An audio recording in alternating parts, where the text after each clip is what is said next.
নাগেশ্বরীতে ২৫ লাখ টাকার ভারতীয় চোরাই কাপড় জব্দ, অতঃপর থানায় মামলা।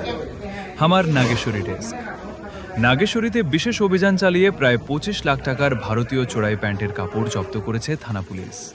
এ ঘটনায় বিশেষ ক্ষমতা আইন ১৯৭৪ অনুযায়ী সুনির্দিষ্ট ও অজ্ঞাতনামা কয়েকজন সীমান্ত চোরা কারবারের বিরুদ্ধে দুটি পৃথক মামলা দায়ের করা হয়েছে। রবিবার ১৬ অগস্ট রাত ৯টা থেকে ১২টা পর্যন্ত উপজেলার বিভিন্ন এলাকায় মাদক ও চোরাচালান বিরোধী বিশেষ অভিযান পরিচালনা করে এসব কাপড় জব্দ করা হয়। পুলিশ জানায়, ভুরুঙ্গামারী পুলিশ সার্কেলের সহকারী পুলিশ সুপার ও নাগেশ্বরী সার্কেলের অতিরিক্ত দায়িত্বপ্রাপ্ত কর্মকর্তা মুনতাসির মামুন মুন, নাগেশ্বরী থানার ভারপ্রাপ্ত কর্মকর্তা ওসি এনামুল হক প্রধান এবং পরিদর্শক তদন্ত আতিকুর রহমানের নেতৃত্বে এ অভিযান পরিচালিত হয়। অভিযানে নাগেশ্বরী উপজেলার দয়াময়ী পাইলট স্কুল সংলগ্ন ফজলুর রহমানের বাড়ি এবং মোমিনগঞ্জ এলাকায় রিয়াজুল ইসলাম ৩৫ নামের এক ব্যক্তির বাড়িতে সুনির্দিষ্ট তথ্যের ভিত্তিতে অভিযান চালানো হয়।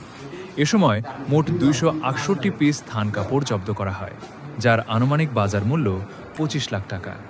পুলিশের দাবি, শুল্ক ফাঁকি দিয়ে চোরাই পথে এসব ভারতীয় কাপড় দেশে আনা হয়েছিল। এ বিষয়ে ভুরুঙ্গামারী ও নাগেশ্বরী সার্কেলের দায়িত্বপ্রাপ্ত সহকারী police super Muntasir Mamun moon জানান, কুড়িগ্রাম জেলা পুলিশ সুপারের নির্দেশে জেলা জুড়ে মাদক ও চোরাচালান বিরোধী সাঁড়াশি অভিযান শুরু হয়েছে। তারই ধারাবাহিকতায় নাগেশ্বরীতে অভিযান চালিয়ে বিপুল পরিমাণ ভারতীয় চোরাই কাপড় জব্দ করা হয়েছে। জেলার প্রতিটি থানায় মাদক ও চোরাচালান বিরোধী এ অভিযান অব্যাহত থাকবে।